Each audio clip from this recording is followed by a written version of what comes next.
C'est intéressant le mot réformer.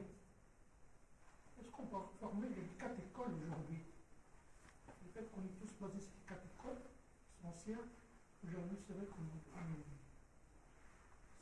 apprend. Et est-ce qu'on peut renfermer les 4 écoles? D'abord, pour les réformer, il faudrait les connaître déjà. C'est pas facile de connaître les 4 écoles avec les sous-écoles. Le hanafisme, c'est une nébuleuse d'écoles. En vérité, on a plus que 4. Ça, c'est les 4 qui sont connus, mais il y en a d'autres. Oh non, on n'est pas obligé d'être dans une école particulière, même si c'est nécessaire comme une première démarche, mais ne confondons pas le madhab avec din. La doctrine, c'est une chose, la religion, c'en est une autre. La doctrine, c'est une médiation qui permet l'accès à la religion. Aujourd'hui, il nous faut une nouvelle doctrine. Madhab jadid. Madhab jadid parce que le monde a changé. Quand on parle de charia, le fiqh, les 4 écoles ont été constituées dans une logique d'empire, d'État, où l'islam était une civilisation, de domination, etc. Si, on est dans une configuration d'intrication des cultures, des savoirs. On est à côté des autres maintenant. Majorité, minorité, c'est complètement bouleversé.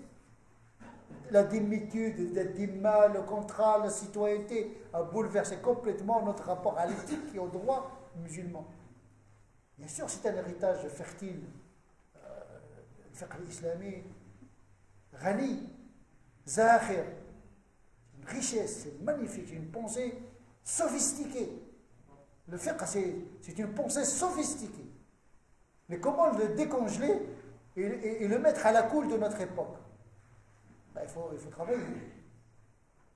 Et ne confondons pas l'exhortation, le wa'd avec le fiqh. Le côté émotionnel avec la pensée canonique. Ce n'est pas la même chose. Je peux dire même que la culture du fiqh est presque absente. Il y a plutôt l'approche identitaire, émotionnelle, mais le fiqh en tant que pensée normative en lien avec une situation donnée, ça demande beaucoup d'intelligence. Et puis l'islam, il ne doit pas être réduit uniquement au fiqh. Le fiqh, c'est une matière, entre autres.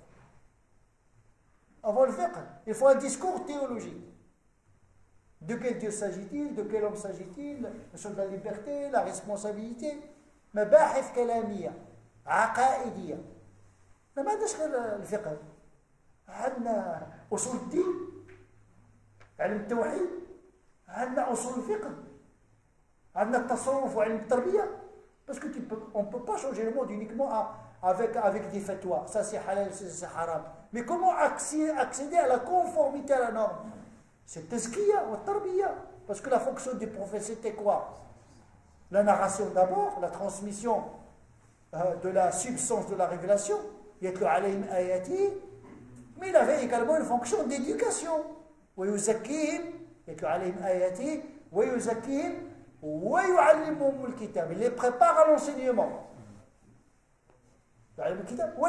L'ouverture sur l'universel.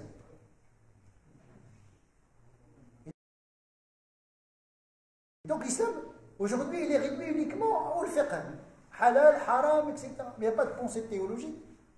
Il n'y a pas de pensée mystique, éducative, morale. Comment éduquer les gens? La science de l'éducation.